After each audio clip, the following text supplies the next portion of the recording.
So again, we're moving into my AP Chemistry book. We are going to start Chapter 9 right now. We're going to cover Sections 1 and 2. So this is Chapter 9, Section 1. We're going to get into molecular geometries within today's lesson. Hopefully back in Chem 1, you did get to your molecular geometry, VSEPR theory, and most of this is a refresher. I'm probably going to introduce some electron domain to you, which you may not have heard of, and then expound on some of those geometries. So, the shape of a molecule is an important role in its reactivity. And we're going to look at bonding and non-bonding electron pairs. And I'll explain to you the difference between bonding and non-bonding electron pairs, but they help predict our shape. Looking at this, so a bonded pair, you can see the actual bond between within our Lewis structure here between the hydrogen and nitrogen.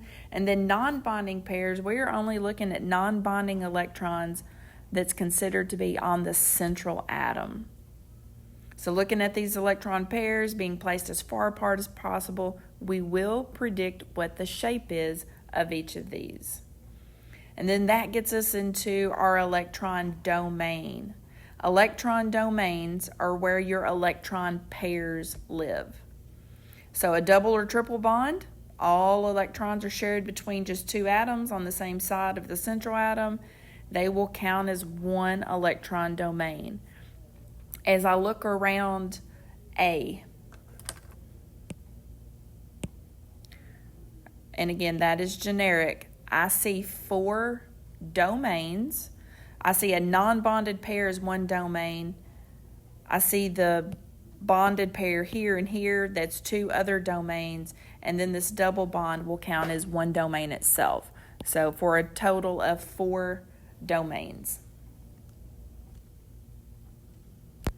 Getting into our VSEPR theory, valence shell electron pair repulsion theory. This arrangement shown here is going to give us the number of domains that minimizes repulsions among the electrons. So electrons repel each other because they have like charges. How can we minimize that? Right here we have each of the domains we're looking at, so a total of 2, 3, 4, 5, and 6 domains, the domain geometry, and the predicted bond angle.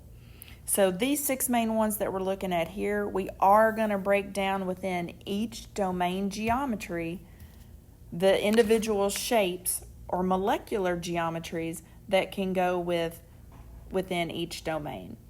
At the end of all this, after we go through all of the different domains and then their molecular geometries, I will show you a chart that I've made up just to get them all in one nice neat spot. But you do need to look at examples along the way and take notes accordingly. We're going to count the number of electron domains in a Lewis structure. Hopefully you have all your Lewis structures down pat. You're able to do those easily at this point.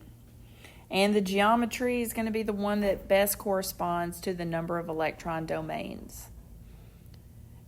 It's often not the shape of the molecule, though. Again, the electron domains and molecular geometries, they might match up, but they can also be different. Here we do have 4 domains when I'm looking at nitrogen, 3 bonded and 1 lone pair. Those 4 domains, it would be a tetrahedral domain geometry, but the shape itself is called trigonal pyramidal, because the lone pairs will change up what the shape is going to look like. Within each electron domain, there might be more than one molecular geometry, and we will get to those. So in this example, we have tetrahedral, trigonal pyramidal, and bent. All of these are geometries that are within the tetrahedral domain, and we'll get to the differences with those.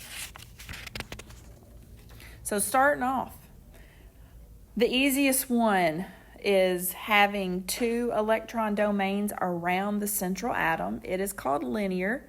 It is important that you note that you've got your bonding domains, non-bonding domains, or pairs, and linear is going to be our simplest one. The example they give there is carbon dioxide. If there are only two atoms, and again, if there's only two atoms, there's not a central atom, the molecule is still considered to be linear, even though it doesn't fit within the electron domains that we're talking about.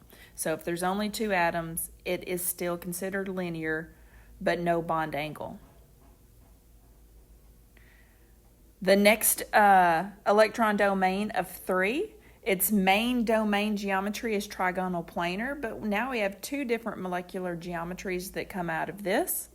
So for your bonding domains, if all 3 electron pairs are bonding, it's trigonal planar, but if only 2 are bonding and 1 is a lone pair around the central atom, it is considered bent. And they give you examples of each of these. The first one, boron trifluoride. Remember, boron is an exception to our octet rule. And then you've got your nitrite ion below it. This is trying to show you a representation about your non-bonding pairs being physically larger than your bonded pairs. They are going to take up more space. So because they take up more space, you can see that that bond angle that is right down here continues to get just a little bit smaller every time a new non-bonding pair of electrons is attached to your central atom. This is explaining to you that your double and triple bonds are going to place a greater electron density on one side of the central atom. So even though we tend to say the angles are the same, this is pointing out to you that, hey, the angles are actually going to be slightly different because of that double bond that you have. The next electron domain that we are looking at is tetrahedral. Within that particular domain of 4, we have 3 different geometries, and notice that the number of bonding pairs change. If all 4 domains are bonding, it's tetrahedral shape. If 3 are bonding and 1 is lone, it's trigonal pyramidal. And if you have a split 2 and 2, then it is called bent. And you'll notice that bent comes up a couple different times. And their examples they give, you got CH4 at the top, methane. Right below it you have ammonia, which is NH3, and at the bottom you have water.